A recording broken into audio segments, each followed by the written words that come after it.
मैं हूं आलिया। आप देख रहे हैं ब्रेकिंग बैरियर्स। मुर्शिद, क्या हाल है आपका? कैसे हैं आप सोच रहे होंगे आज मैंने आपको मुर्शिद क्यों कहा। इसकी वजह यह है कि पाकिस्तान के सोशल मीडिया पर इस वक्त मुर्शिद मुर्शिद हो रहा है, बल्कि मीडिया और सोशल मीडिया दोनों पर मुर्शिद मुर्शिद हो रहा है। अब मुर्शिद क्या है?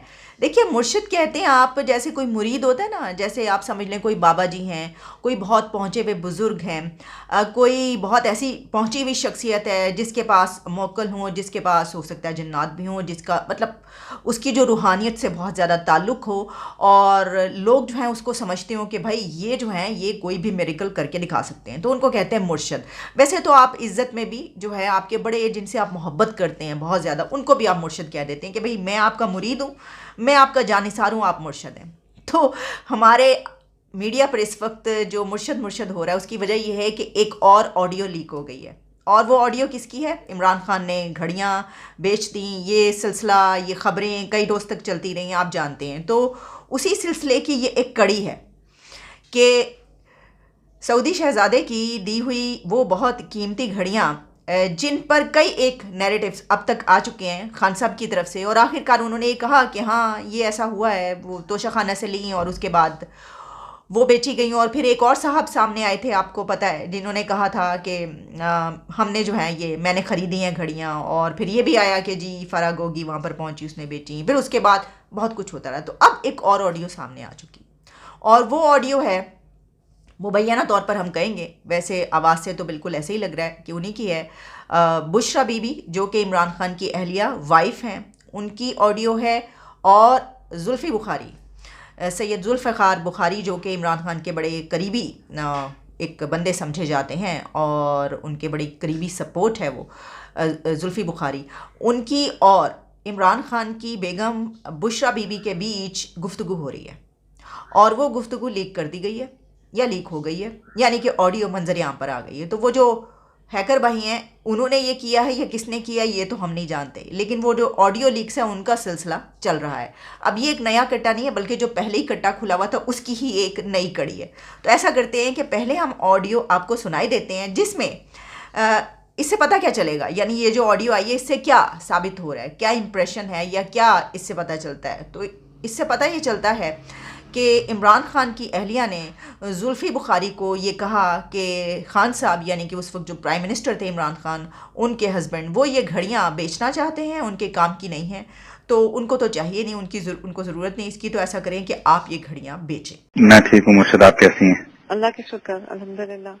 खान साहब की कुछ घड़ियां हैं, उन्होंने कहा है कि आपको बेचते हैं, आपको भेज दूं, वो आपके उनको बेच वगैरह दें, क्योंकि उनकी यूज की नहीं है, तो वो चाहते हैं वो आप कहीं कर दें। जरूर मुर्शद, मैं कर दूंगा, मैं कर दूंगा जी। हेलो, अस्सलाम वालेकुम जी। जी वालेकुम अस्सलाम, कैसे हैं आप? मैं ठीक हूँ मुर्शद, आप कैसी हैं? अल्लाह के शुक्र, अल्हम्दुलिल्लाह।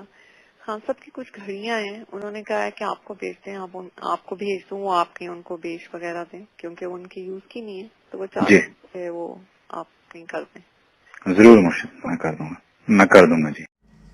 अच्छा, इस वीडियो पर जुल्फ़ी बुखारी का अभी तक जो हमारे सामने स्टैंस आया है उसमें उनका ये कहना था कि इसमें कोई गलत बात उन्होंने नहीं की, उन्होंने अगर ये काम किया है तो इसमें कोई उन्होंने करप्शन नहीं की, कोई धोखा नहीं दिया, कोई ऐसी बात नहीं है। हाँ ठीक है, ये काम हुआ है और घड़ियाँ जो है अगर बेची भी गई हैं कहीं पर तो इसमें ऐसी क्या बात है, वो इमरान खान की घड़ियाँ थी और इमरान खान, ठीक है, वो तो खैर उनका एक स्टैंस है, वो हमने आपको बता दिया। वो उसमें जो जो कुछ गलत है और जो सही है उसके पर तो हम बहुत अरसे से बात करें, लेकिन इससे एक और इम्प्रेशन जो मिल रहा है, जो चीज़ इसमें स्टैब्लिश हो रही है वो ये है कि जितने भी इमरान खान जब प्राइम मिनिस्टर थे तो उनके बड़े बड़े काम जो भी थे उसके लिए उनके जो बहुत करीबी लोग थे उनको उन तक एक्सेस उनकी वाइफ की थी, और वो इमरान खान के ऐसे कामों में और हुकूमती कामों में भी काफ़ी मदाखलत करती रही हैं। देखें, इस तरह पहले भी एक ऑडियो आई थी जिसमें आपको पता है कि उसमें सोशल मीडिया के हवाले से वो सोशल मीडिया का जो हेड है पीटीआई के, उनको ये कह रही थी कि ये करें ये करें। अब इसके बाद एक और ही आई, तो इससे ये पता चलता है कि इस तरह की हिदायत डायरेक्शंस जो हैं वो अब प्राइम मिनिस्टर जो उस वक्त इमरान खान उनके कहने पर देती थी, या उनसे कहे बगैर, उनसे पूछे बगैर वो ये सब चल रहा था। मुझे नहीं पता हम इसके बारे में क्या कह सकते हैं, लेकिन प्रॉब्लम ये है कि अगर इमरान खान वो घड़ियाँ बेचना चाहते हैं, वो होता है ना, आप किसी को जनाब वो आपने कुछ बेचना हो तो आप कहें कि अच्छा ये कुछ गलत सा काम है, यानी क्या करें, इसको तोशाखाना से घड़ी जो है वो ले रहे हैं और उसके बाद अब इसको बेचनी है क्योंकि इससे पैसा मिल जाएगा, तो मैं इतनी महंगी घड़ियाँ पहन के क्या करूँगा, और पैसा होगा तो अच्छी बात है भाई, क्या करना है पहन के ऐसी। तो फिर आप कहते हैं कि किसके हाथ, तो फिर आप अपनी बेगम से कहते हैं कि जनाब ऐसा करें कि ये जो है ना आप ये इनसे बात करें। एक तो ये बात हो सकती है, ठीक है ना, हम अपना वैसे ही एक को तज्जिया करें। दूसरी बात ये हो सकती है कि वो कहा जाए कि आपने इतनी महंगी घड़ी पहन के क्या करनी है, लो इतनी अरबों डॉलर्स की ये घड़ी है, तो आप ऐसा करें कि इससे करोड़ों हम कमा सकते हैं, तो इसको जो है बेच ही देते हैं, ठीक है। अब देखिए मसला ये कि ये जो, क्योंकि मुझे एतराज़ पता किस बात पर, ये तो इम्प्रेशन अपनी जगह पर खींची, जो हुकूमती काम है या जो प्राइम मिनिस्टर के काम है उसमें अगर कोई भी प्राइम मिनिस्टर, अगर उनकी बेगम की मदाखलत है तो वो क्यों है इस तरीके से और ऐसा क्यों है, ये तो अलग बात है, एक डिबेट है। लेकिन इस पे ये है कि ये कहना कि इमरान खान को घड़ियाँ दी हैं एक मतलब प्राइम मिनिस्टर ऑफ पाकिस्तान होने के नाते कि जी हाँ, अगर आपकी ज़रूरत की नहीं और अगर आप उनको इस्तेमाल नहीं करना चाहते, उन तोहफ़ को जो आपको किसी मुल्क की जानिब से इसलिए दिए गए हैं कि आप पाकिस्तान के प्राइम मिनिस्टर हैं, तो आप उनको तोशाखाना से ना ख़रीदें।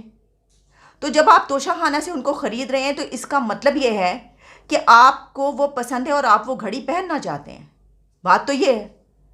तो अगर आप ये कह रहे हैं, क्योंकि उसमें जो ऑडियो में बात समझ आ रही है वो तो यही आ रही है कि जनाब ये उनके काम की नहीं है, उनकी ज़रूरत की नहीं है, तो अगर उनकी ज़रूरत की नहीं थी तो उन्होंने तोशाखाने से वो घड़ियाँ क्यों लीं? यानी उनको मिली थी, वो तोशाखाना को दे देते कि मुझे तो इसकी ज़रूरत नहीं है।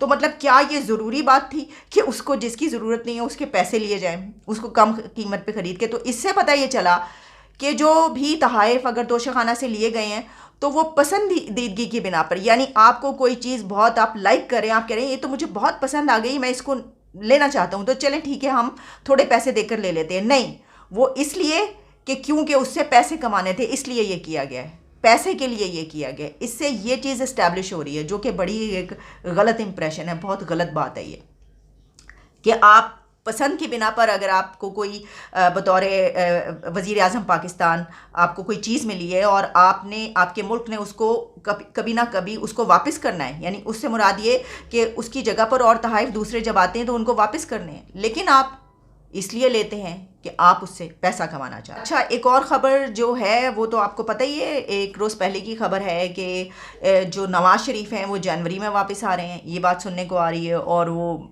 इलेक्शन भी लड़ेंगे और हो सकता है कि वो अगले वज़ीर आज़म भी बन जाए, इस तरह की चीज़ें भी खबरें सुनने को मिल रही हैं। लेकिन जो उनके बेटे हैं सुलेमान शहबाज शरीफ के प्राइम मिनिस्टर के, वो आ गए हैं। अच्छा, उनके ऊपर भी ये सारे केसेस, पाबंदियाँ सब थी, तो जब इस्लामाबाद एयरपोर्ट पर पहुँचे तो वो जो उनको कि जी इस्लामाबाद एयरपोर्ट पर गिरफ़्तार किया जाए, तो इस्लामाबाद हाई कोर्ट ने ये हुक्म दिया, ये ऑर्डर थे उनके कि उनको गिरफ़्तार ना किया जाए। तो वो तो पाकिस्तान आ गए हैं। अब मुझे लग रहा है कि आहिस्ता आहिस्ता बाकी सब भी, यानी कि खैर इसहाक डार तो पहले ही आ चुके हैं, वो तो फाइनेंस मिनिस्टर है, नवाज़ शरीफ के आने का भी मुझे तो ऐसे ही लग रहा है कि कन्फर्मेशन है। अब देखते हैं कि अगले चंद महीनों में क्या होता है, लेकिन आप देख लीजिएगा जहाँ तक इलेक्शंस की बात है वो अभी अगले चंद महीनों तक तो नज़र नहीं आ रहे।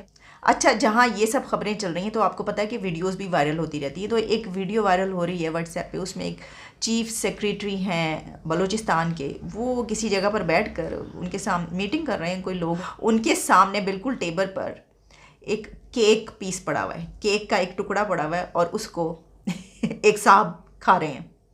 अब आप कहेंगे कि टेबल पे बैठ के कौन खा रहा है, तो मैं आपको दिखाई देती हूँ, लेकिन इसके ऊपर मैं सिर्फ ये कहना चाहूँगी कि क्यों आप इतनी ये वीडियो वायरल कर रहे हैं। अगर बेचारा एक यानी कि कोई जो है वो अपनी मनपसंद चीज़ खा रहा है, तो भाई यहाँ पे तो लुट के खा गए, पाकिस्तान खा गए हैं, क्या क्या कुछ कर लिया और क्या क्या कुछ हो गया 75 ईयर्स में। तो एक अगर चूहे साहब एक केक खा रहे हैं सेक्रेटरी साहब के सामने बैठकर, तो उनको भी खाने दें, थोड़ा सा तो उनका भी हक है। हाँ। He had old age parents and two wife and two kids. Okay. But during the Hartal period, his vehicle was stranded on the roadside and stone pelting was going on a large scale. During that stone pelting, what happened? His vehicle got damaged.